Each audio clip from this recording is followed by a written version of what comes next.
Okay, what is the nature of the mind? What is called mind is a wondrous power residing in the self. It causes all thoughts to arise. Apart from thoughts, there is no such thing as mind.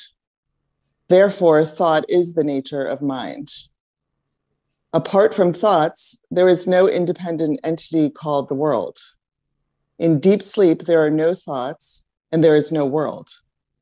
In the states of waking and dream, there are thoughts, and there is a world also. Just as the spider emits the thread of the web out of itself and again withdraws it into itself, likewise, the mind projects the world out of itself and again resolves it into itself. When the mind comes out of the self, the world appears. Therefore, when the world appears to be real, the self does not appear. And when the self appears, shines, the world does not appear. When one persistently inquires into the nature of the mind will end leaving the self as the residue. What is referred to as the self is the Atman. The mind always exists only in dependence on something gross. It cannot stay alone. It is the mind that is called the subtle body or the soul, Jiva. Saw the nature of the mind. And that's verse number 17 of the Saram also says the same. That's why we put it up there. Manasam tukim margane krite naiva manasam margarjavad. You need to scroll it up a little bit. Yeah, thank you. There you go. Manasam tukim margane krite naiva manasam margarjavad. If one persists in asking what is this mind that I have, it'll be found that there's really no such thing as mind. This is the direct path.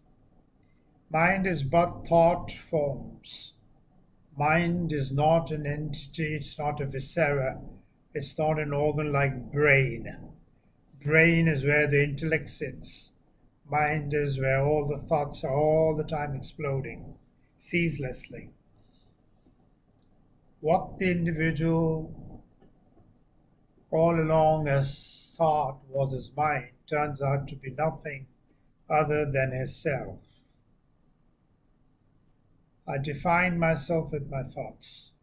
The mind has no existence of its own and ceases to function once its nature is revealed.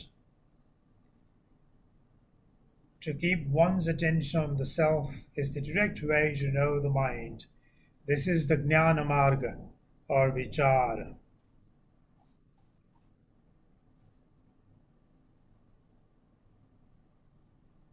Shankara also insisted on the necessity for this path. And this quote, compared with all other means, Jnana or knowledge is the only direct means to liberation. As cooking is impossible without fire, so is liberation impossible without knowledge. That is verse number 2 of Atmabodha. While knowledge is thus eventually essential to realization, it is not always visible for everyone regardless of the stage of understanding. Regardless of the stage of understanding or spiritual development. When asked, can the path of inquiry be followed by all aspirants, the Maharishi replied, this is suitable only for the ripe souls. The rest should follow different methods according to the state of their minds.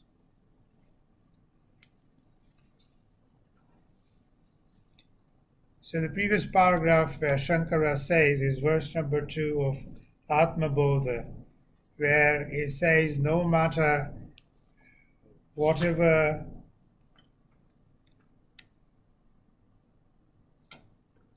one does, if cooking has to be done, fire is absolutely necessary for the food to be cooked. That fire is the penance, that fire is the difficulties that are thrown at us. That fire is the burning, is the churning, is the struggle to get to this clarity.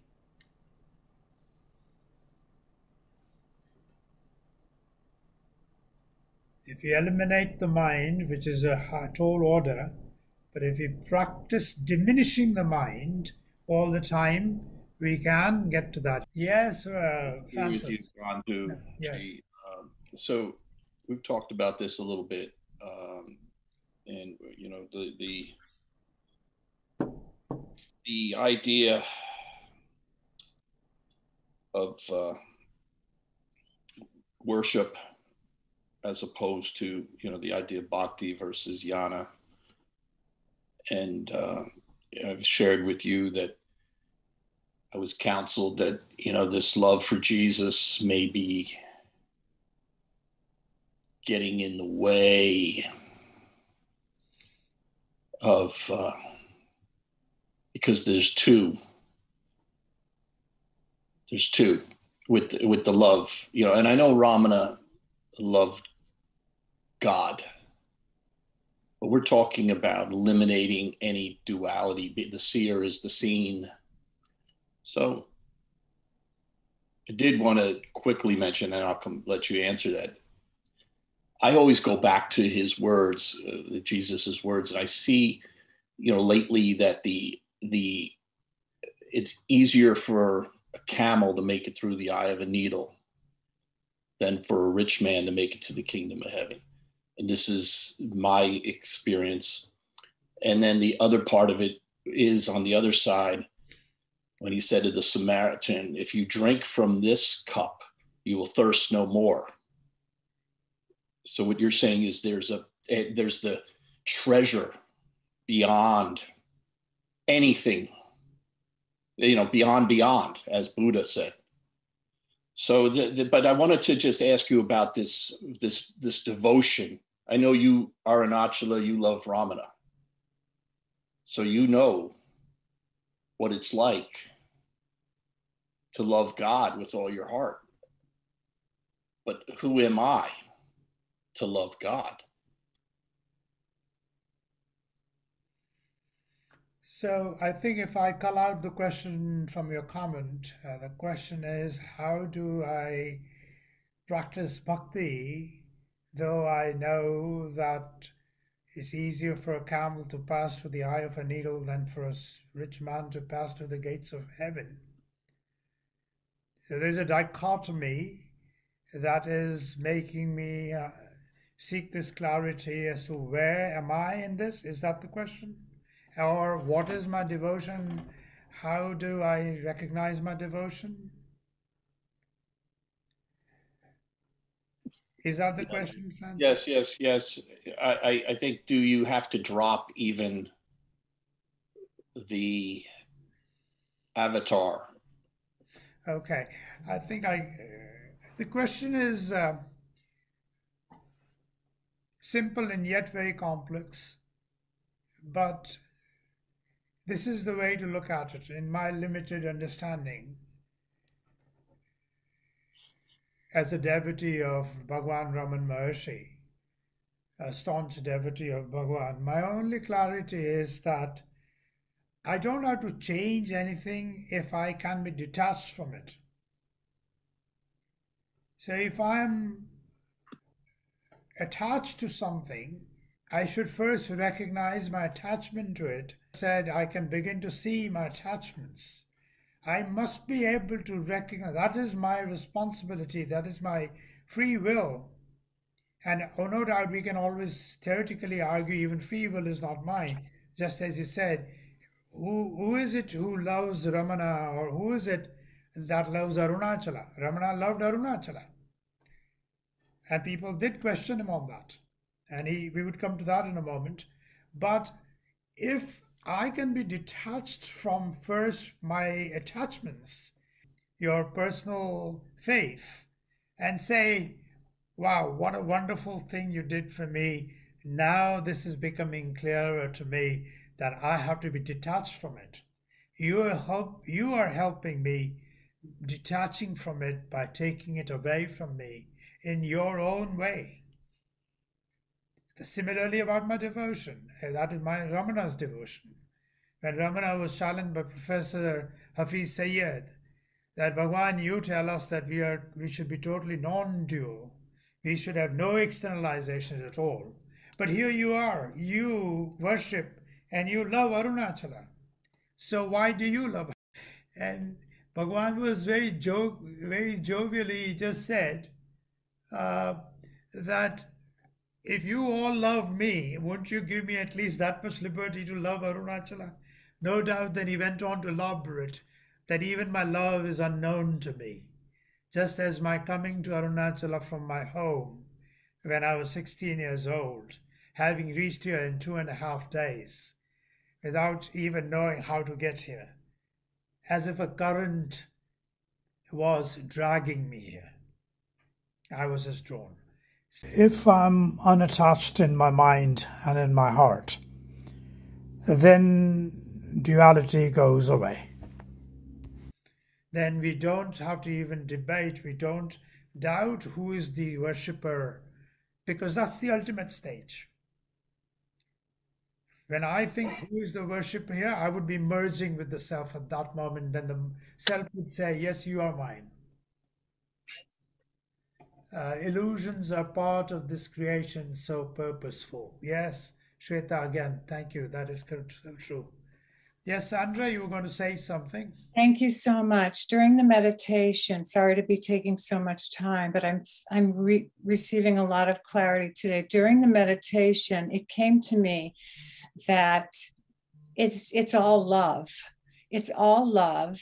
And Francis, you were saying about God and Jesus, and these are two entities. They're not two entities, because you love Jesus so much. And I was raised in the Catholic tradition that Jesus is the Son of God. God is love. Atman is love. Arunachala is love. And all of these challenges that we have in our life, and all of these joys that we get attached to, they are love to wake us up. And I feel like we bring the ruby of the heart the ruby of the mind into the heart. And it's said that the heart is where the I springs from. The heart is where the self springs from. I'm focusing on love right now, and just deepening in love, knowing that love is Ramana, love is Christ, love is God, love is all, and love is who I am. So just to put that out there. Thank you. Yeah. The names and the forms of our own devotion are not necessary. They become non-important. You see that Ed's big ego is dying to speak, and I apologize. Hopefully it's helpful. You don't have to apologize. We all are there, so that's fine. That's the limitation you recognize. Go ahead. Ramana commented on the different yogas, the bhakti, the devotion to God, the karma yoga, doing, good deeds through action, and jnana yoga, or, self-inquiry. And he said that bhakti and karma eventually lead to jnana yoga, because bhakti requires duality of being devoted to a god or a guru. Karma requires duality, to be doing good deeds to someone else. So eventually, non-duality being the, goal or reality, is that these fall away, merging in the higher power, and realizing, or God, or what have you, that we are one. There is only devotion to the God within, or ourselves. There's only good deeds to ourselves. If we're helping others, we're actually helping ourselves. And so non-duality is, I guess, where the Jnana Yoga is eventually going to have to lead the knowledge of non-duality is really going to be where the other yogas end. And I was trying to think, oh, Jesus said the kingdom of heaven is inside of us. He said, before Abraham was, I am. And I love seeing how different religions and traditions merge in this reality of non-duality, that we are all one. What precludes us from non-duality is the illusion that I'm a separate self and Bandhu's a separate self. And I have something to say, so I have to turn my camera on and speak, is the illusion, and it's keeping us from being, right. Which is the reality. And you're able to ruminate on this every day, and are you able to put in practice? Okay. Very important to remind. Right. Self-realization takes a second. We can witness just the beingness, and as the mind dissipates through, on first awakening. But abiding in the self takes a lifetime. It doesn't take a lifetime. It doesn't take us a lifetime to get there. We spend a lifetime abiding in the self. I think that's important to remember. Good. Thank you, Ed. Thank you so much. Appreciate it. So to have that feeling of dichotomy is also a very natural feeling, coming back to Francis's question, which I don't think I did justice to. That dichotomy, whether I'm dual or not, is okay. But to know in our heart of hearts that that's only a mental duality, mental confusion, mental perception, mental definition, mental wave that is making me think it's dual. And that's how we are to think. Like when you and I were speaking, Francis, I shared the example of that saint in India who wanted to initiate me, and I let him initiate me. And nothing changed in my mind or heart, even for a moment. Not at all. I just went through the motion, and I kept seeing Ramana in him. Literally putting it in practice. I'm going back to 1983, I think, or 82. I don't even remember. 30 plus years, yeah. I just kept seeing Ramana in him. I said, I'm not going to challenge this and say, no, don't initiate me. I believe in someone else. But I said, no, he's just a form of him. He was not, again, discrimination. Viveka is one of the conditions of maturity, spiritual maturity. And we should have the discrimination that even when we meet a saint, or we meet a Swami, or we meet someone that many other people call self-realized, we have to know what level of spiritual height are they. So I saw him as a very advanced soul, but I didn't see him as Raman Maharshi's stature. And yet I completely bowed to him, and the initiation ceremony lasted an hour, and I abided by it, absolutely with firmness in my mind that I'm just talking to Ramana. Ramana has caused the situation for me to prove to him that I cannot be wavered no matter what. I hope that makes some sense. I'm trying my best to put it in words here. I think it's wonderful to be together. It's wonderful to be able to clarify amongst ourselves without pulling this and that. I mean, we can pull so many things, so many scriptural references, Upanishadic references, but we don't need to. We need to just stay with whatever little we know. That's enough. So to wrap this up and to have a clarity about this very pertinent question that Francis raised, and many people in the world would have faced this kind of dichotomy, as if my faith is XYZ. Is it okay for me to follow another faith called ABC? And the shortest, clearest answer is that my faith should be so deep, my faith should be so firm, my faith should be so unshakable, my faith should be so well grounded that it does not give rise to this question of dichotomy. It does not perplex me, it does not perturb me when I imbibe or adopt or listen to or dwell into another philosophical or spiritual perspective. Should not faze me at all. My faith should make me see everybody as one and not be caught up by the names I give to my own Ishtadevata, to my own God. I don't need to, because they're all realized souls stem from the same root. And I, as a devotee, should have my faith so well established that doesn't matter to me whether you call it by this name or that name.